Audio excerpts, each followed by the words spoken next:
Hermanos, cuando leemos las Escrituras, especialmente en el Nuevo Testamento, y leemos las cartas que escribió el apóstol Pablo, inspirado por el Espíritu Santo, si algo que es claro, nos damos cuenta de manera rápida, era que el apóstol Pablo era apasionado por el hecho, por la verdad de que la salvación que gozamos es una salvación que es por gracia. Es una salvación que no la ganamos nosotros por nuestras propias obras, por nuestros propios triunfos, sino que es una salvación que Cristo ganó por nosotros. Y el apóstol Pablo, este hombre usado por Dios para predicar el evangelio en todo lo que era el Asia, el Medio Oriente,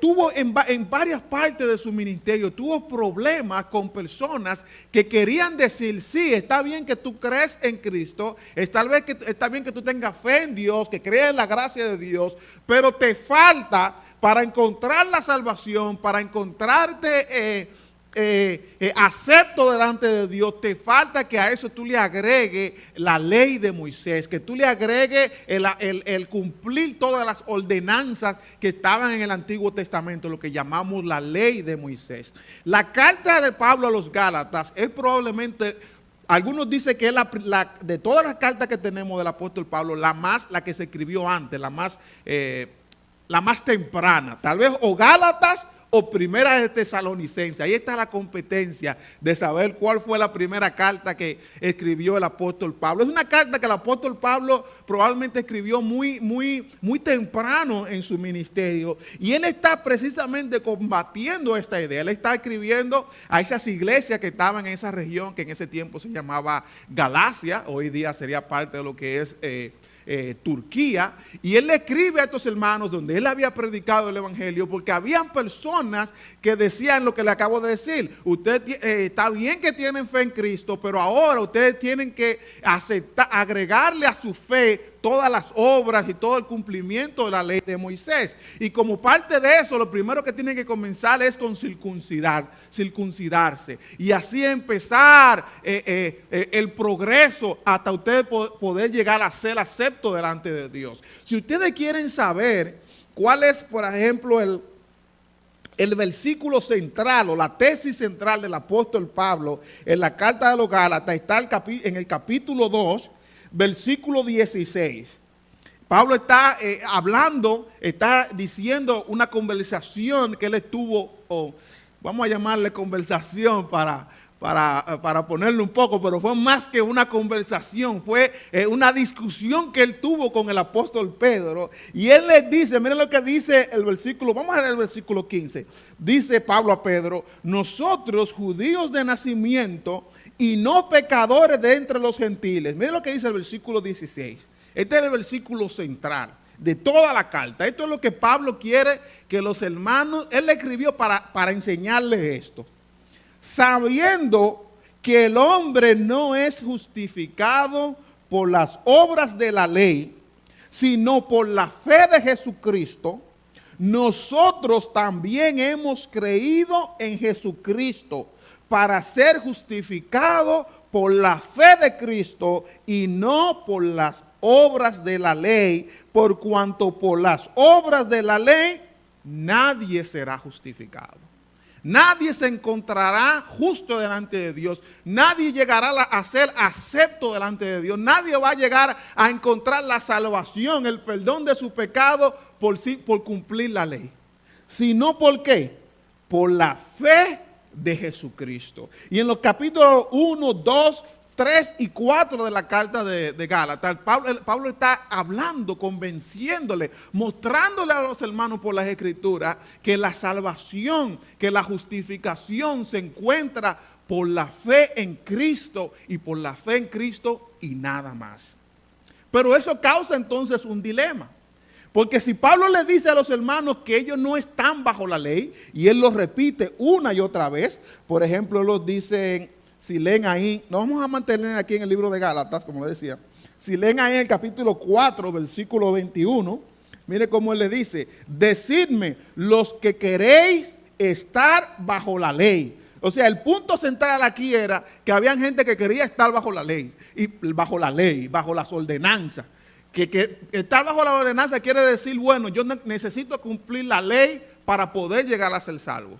Y Pablo le está diciendo, no, como cristianos, aquellos que hemos venido a Cristo, aquellos que nos hemos abrazado por la fe a Jesucristo, no estamos bajo la ley.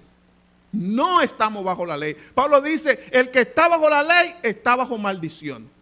Porque el que está bajo la ley está obligado a cumplir todos los mandamientos de la ley. Y si falla en uno, recibe la condenación. No, como cristianos no estamos bajo la ley. Pero ¿quiere decir eso entonces que no tenemos ningún tipo de ley? ¿Quiere decir eso entonces como cristianos que no tenemos ninguna regla ética que nos diga qué está bien y qué está mal? ¿Quiere decir eso entonces, bueno, le vamos a decir que no al legalismo, que es como se llama cuando creemos que nos vamos a ganar la salvación por nuestras obras? Lo que le vamos a decir que no al legalismo, pero quiere decir entonces que me voy a entregar al libertinaje. ¿Qué hago aquí? En el capítulo 6, Pablo entonces nos muestra, nos dice así rapidito, está hablando sobre lo que es el que llevemos los unos la carga de los otros, y menciona esta expresión: cumplir así la ley de Cristo. Bueno, voy a violar la promesa que le acabo de hacer. Le voy a decir que nos vamos a mantener en Gálatas, pero permítame citarle solamente lo que el apóstol Pablo dice en 1 de Corintios, capítulo 9, versículo 21. Porque es la única otra ocasión donde Pablo utiliza esta expresión, la ley de Cristo. Pablo dice, él dice, por ejemplo, en el versículo 20, me he hecho a los judíos como judíos para ganar a los judíos. A los que están sujetos a la ley, dice Pablo, aunque yo no esté sujeto a la ley, como sujeto a la ley, para ganar a los que están sujetos a la ley.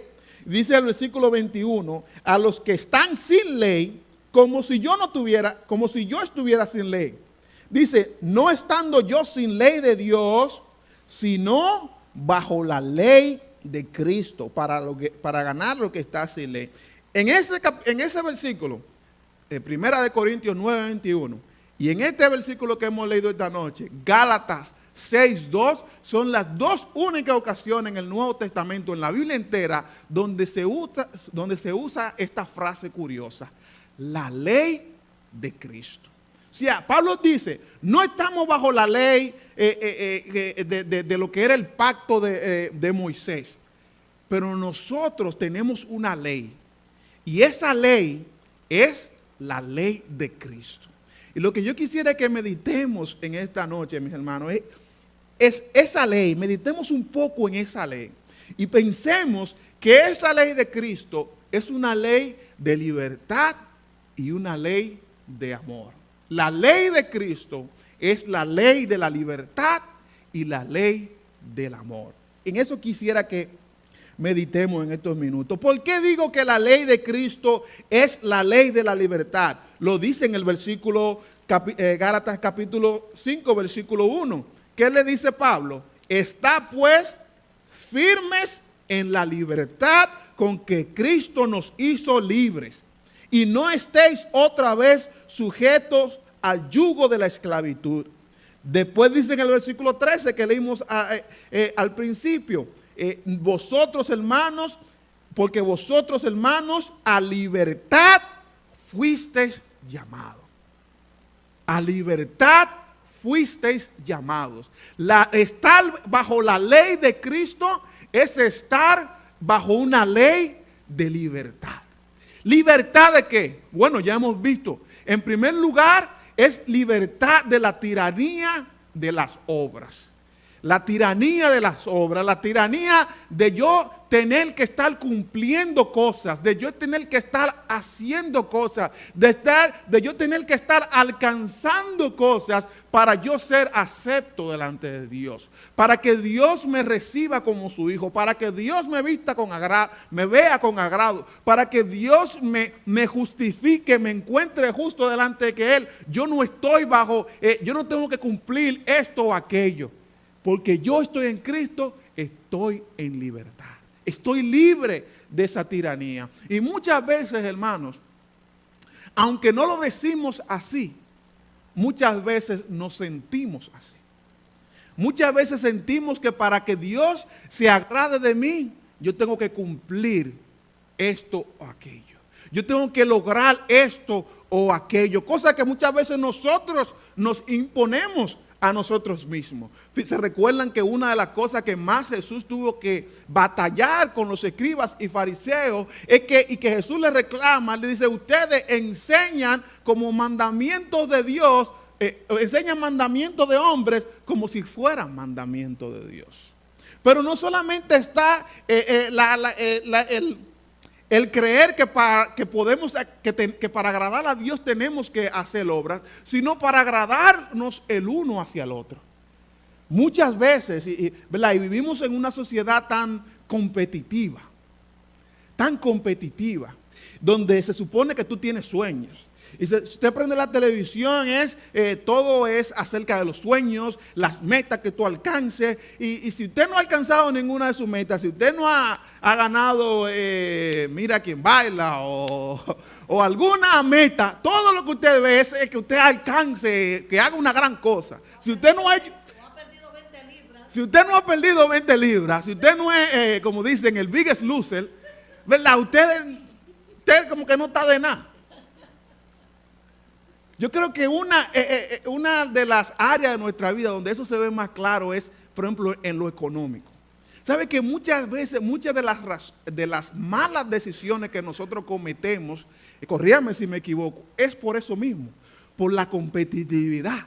Porque a veces usted, para sentirse que usted ha logrado algo, usted tiene que andar con una cartera Louis Vuitton o con unos tenis Gucci, etcétera, etcétera. Y a veces usted lo hace, yo no estoy diciendo, hermana, no tienen que esconder su cartera. Gina, no esconda tu cartera. No estoy diciendo que eso esté mal. Estoy hablando, mis hermanos, de cómo muchas veces hacemos cosas así, nos esclavizamos de eso.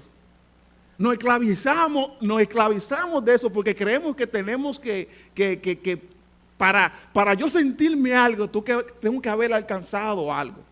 No sé ustedes, pero a veces yo siento que lo sentimos más cuando, por ejemplo, cuando vamos a nuestro país de origen, ¿verdad? Muchas veces sentimos que tenemos que, y nos vamos a encontrar con personas que nos van a preguntar, ¿y qué tú estás haciendo? ¿Y qué hiciste? ¿Y qué no hiciste? Y a veces creemos que tenemos que llegar allá exhibiendo cosas, pero muchas veces no es por la vanidad, pero es porque sentimos que para ser alguien tenemos que haber alcanzado, ¿verdad? Yo tuve que haber encontrado el triunfo. En Cristo, la ley de Cristo es la ley de la libertad.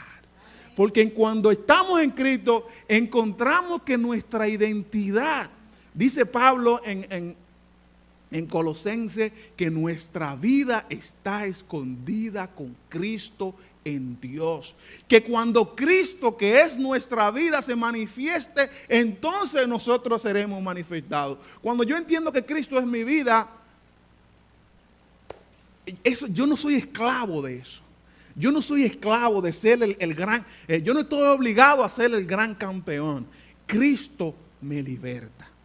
Cristo me liberta. Pero no solamente Cristo me liberta de la tiranía de las obras, Cristo también me liberta de la tiranía de la carne. Fíjense que Pablo dice, por ejemplo, versículo 13, hermanos, porque vosotros, hermanos, a libertad fuisteis llamados, solamente que no uséis la libertad como ocasión para la carne. Y más adelante, dice el versículo 16 en adelante, un pasaje que creo conocido, digo pues, andad en el Espíritu y no satisfagáis los deseos de la carne. ¿Verdad? Dice el versículo 18, porque si sois guiados por el Espíritu, no estáis bajo la ley. Y manifiestas son las obras de la carne, que son adulterio, fornicación, inmundicia, lascivia, idolatría, hechicería, enemistades, pleitos, celos, iras, contiendas, disensiones, herejías, envidias, homicidios, borracheras, orgías y cosas semejantes a estas, acerca de las cuales os amonesto, como ya os he dicho antes, que los que practican tales cosas no heredarán el reino de Dios. Cristo nos liberta de la tiranía de nuestra carne. Saben que muchas veces creemos que lo contrario de la esclavitud es el libertinaje. Pero la Biblia nos enseña que el libertinaje es otra forma de esclavitud. Repito, a veces creemos que lo contrario a la esclavitud es el libertinaje. Pero en realidad el libertinaje es otra forma de esclavitud. Cuando usted se dedica a simplemente a cumplir los deseos de su carne, ¿sabe qué pasa? Que usted se hace esclavo de eso. Usted se hace esclavo de eso. Es como que si cada vez que a usted le presentan a alguien algo dulce, usted se lo come. Usted se lo come algo dulce. Usted se lo come. ¿Qué termina pasando? Usted se termina haciendo adicto a lo dulce. Y el día que no tiene eso dulce, ¿qué pasa? Se da, ay, mira. ¿Y dónde está eso dulce? Fíjense cómo generalmente eso pasa. Cuando le damos, y no estoy diciendo que está mal lo dulce, pero lo que quiero decirles es que el libertinaje, darle libertad a nuestros deseos de la carne, que es lo que llamamos libertinaje, nos conduce a mayor esclavitud. Eso lo vemos, por ejemplo, un área de nuestra vida que se ve fácil, por ejemplo, en lo sexual, en la libertinaje sexual, ¿verdad? Donde personas que le dan libertad a sus apetitos de la carne, que sigan deseando más y deseando más y deseando más. Y lo que comenzó como una aventura termina siendo una aberración. Porque el ser humano, el libertinaje, produce esclavitud. Y la ley de Cristo, estar bajo la ley de Cristo, es estar bajo la ley de la libertad, porque en Cristo tenemos libertad de nuestra propia carne. Cuando yo estoy en Cristo, yo no estoy obligado a darle a mi carne lo que ella necesita. Yo no estoy, porque mis ojos quieren algo, yo no estoy obligado. Cristo me liberta de yo tener que ir y cumplir ese deseo. Porque mi deseo de fiesta o mi deseo de, póngale usted el nombre. Voy a ponerle rayita en blanco, póngale usted el nombre. Eso lo que hace es que nos esclaviza, pero Cristo, cuando estamos en Cristo, estamos en libertad de los deseos de nuestra carne. Entonces la ley de Cristo es la ley de la libertad. Estamos libres de la tiranía de las obras, estamos libres de la tiranía de nuestra carne. Pero la ley de Cristo, esa ley que sí estamos obligados a cumplir, esa ley también es la ley del amor. Pablo dice en el versículo 14, porque toda la ley, 5:14, toda la ley en esta sola palabra se cumple: amarás a tu prójimo como a ti mismo. La ley de Cristo, el centro de la ley de Cristo es el amor. El amor es el impulso que guía, lo que debe ser el impulso que debe guiar nuestras acciones. El amor para nosotros debe ser la brújula que nos dice para dónde debemos guiarnos. Cada día nosotros tomamos decisiones. La ética cristiana es una ética del amor. Yo les decía que la carta de Gálatas es probablemente una de las primeras cartas que escribió el apóstol Pablo. Una carta que conocemos del apóstol Pablo, que probablemente fue escrita ya años después, es la carta a los romanos. Y fíjense como muchos años después el apóstol Pablo vuelve al mismo tema. Le voy a citar lo que dice Romanos capítulo 13, donde dice el versículo 7, pagad a todos lo que le debáis, al que tributo, tributo, al que impuesto, impuesto, al que respeto, respeto, al que honra, honra. Dice Pablo, no debáis a nadie nada, sino el amaros unos a otros, porque el que ama al prójimo ha cumplido la ley. Porque no adulterarás, no matarás, no hurtarás o robarás, no dirás falso testimonio, no codiciarás, y cualquier otro mandamiento en esta sentencia se resume: amarás a tu prójimo como a ti mismo. El amor no hace mal al prójimo, así que el cumplimiento de la ley es el amor. La ética cristiana es una ética que debe ser caracterizada, que debe ser movida por el amor. Cada día nosotros tenemos que verlo, pensarlo así, porque tomamos decisiones éticas. Nosotros les enseñamos a nuestros hijos qué está bien o qué está mal. Tenemos que asegurarnos que cuando les enseñemos que esto está bien o que esto está mal, que ellos entiendan que el principio fundamental no es una regla que está en la pared, no es que lo dice el jefe, es el amor. Nosotros tenemos discusiones éticas en nuestro trabajo. A veces estamos, ¿verdad?, comiendo en almuerzo y pasa algo en la noticia o pasa algo con un compañero y comenzamos a discutir, no, hombre, eso está bien o está mal.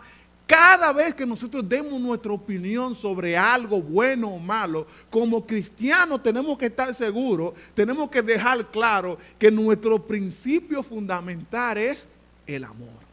El amor. En nuestras familias, en todas las familias hay discusiones. Mira que la prima hizo tal cosa, mira que el tío hizo tal cosa, y hay discusiones en la familia.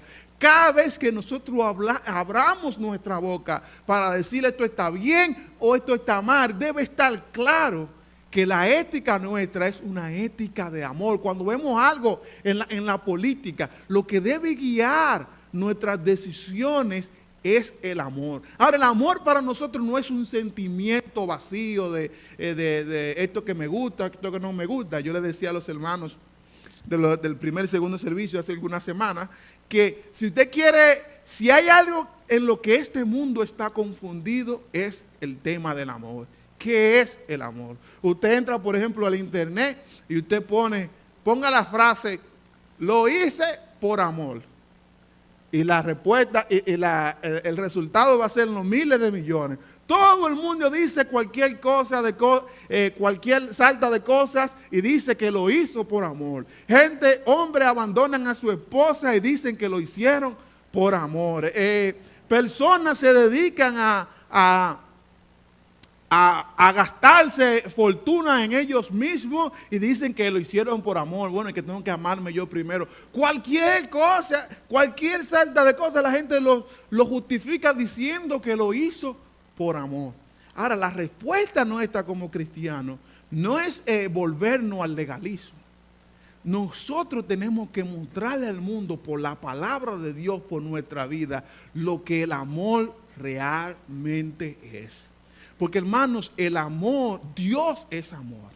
El amor verdadero es el amor que está de acuerdo con lo que Dios dice, con lo que su palabra dice. Y todas las reglas se cumplen. Cuando yo cumplo las reglas de no matar a alguien, ¿sabe por qué yo la cumplo? No es solamente porque hay el 9º mandamiento que dice que no matarás. Es porque eso está en contra del amor al prójimo. Cuando yo cumplo la regla de obedecer a mis padres, no es porque dice hay un mandamiento, no, es porque eso está en contra del amor. Todo se resume en amar a Dios y amar al prójimo. La ética cristiana es una ética del amor. Cuando tomemos decisiones, tenemos que pensar, ¿estoy actuando yo por amor? Porque es muy fácil actuar por rabia, por venganza, por otras decisiones, pero ¿estoy tomando yo esta decisión por amor?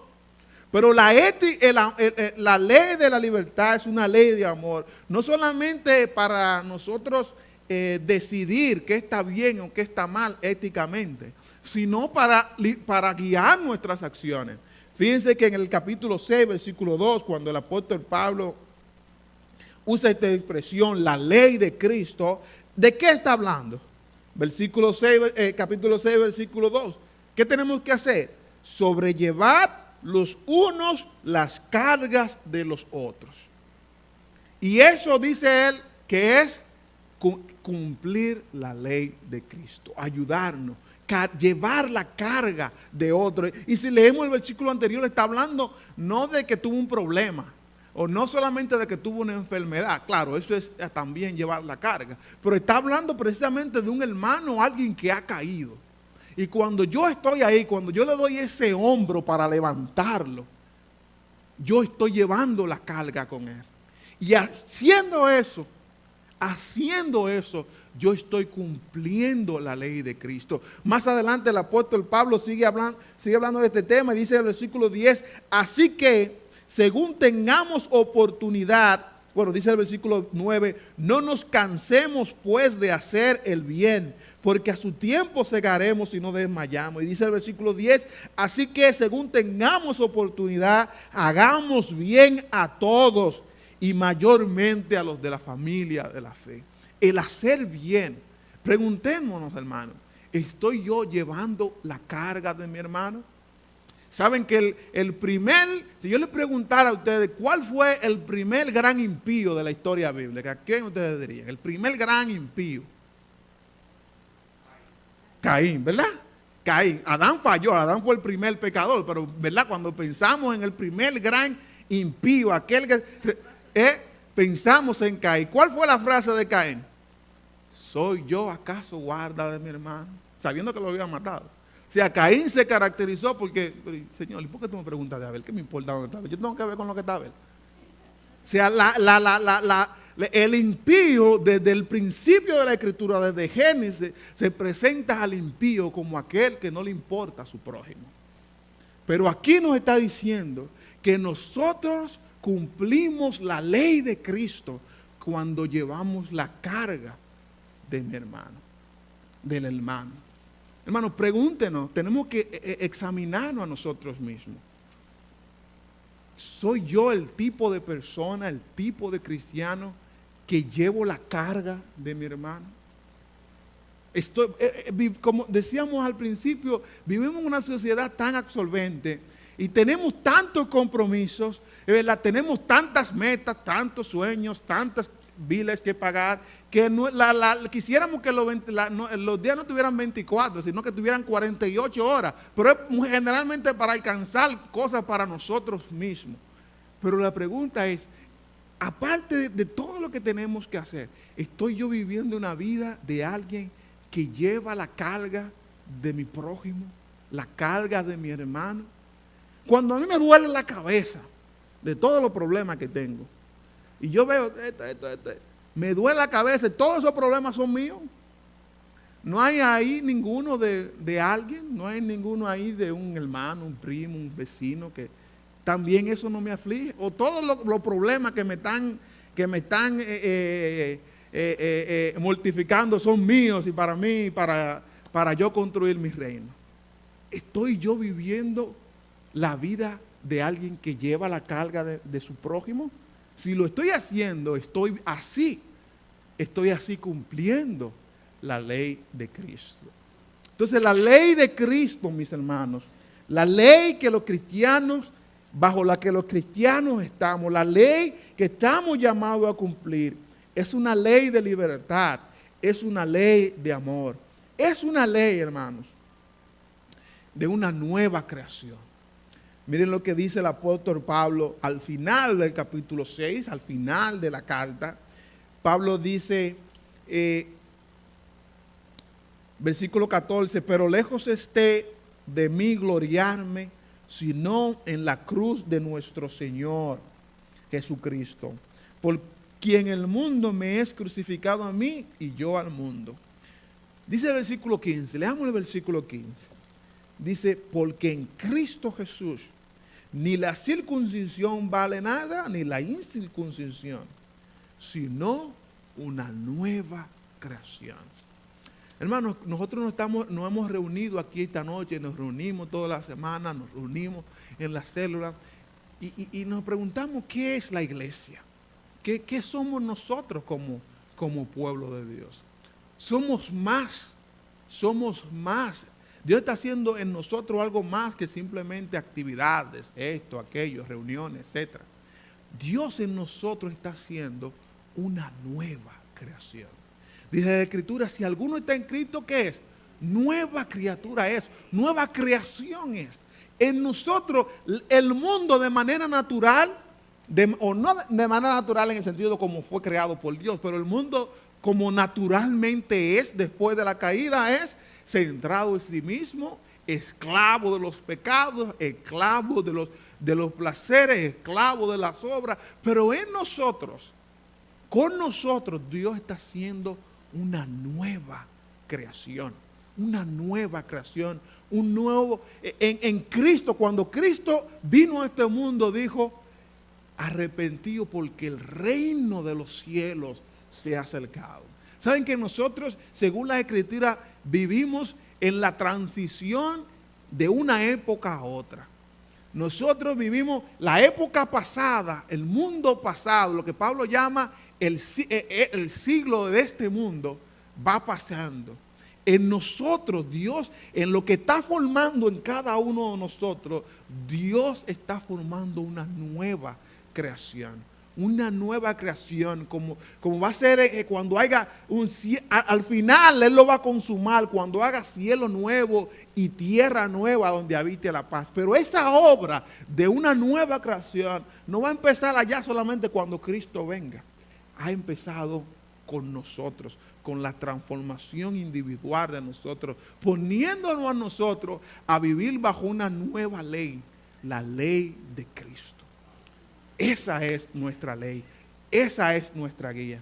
Vivamos así. Vamos a orar.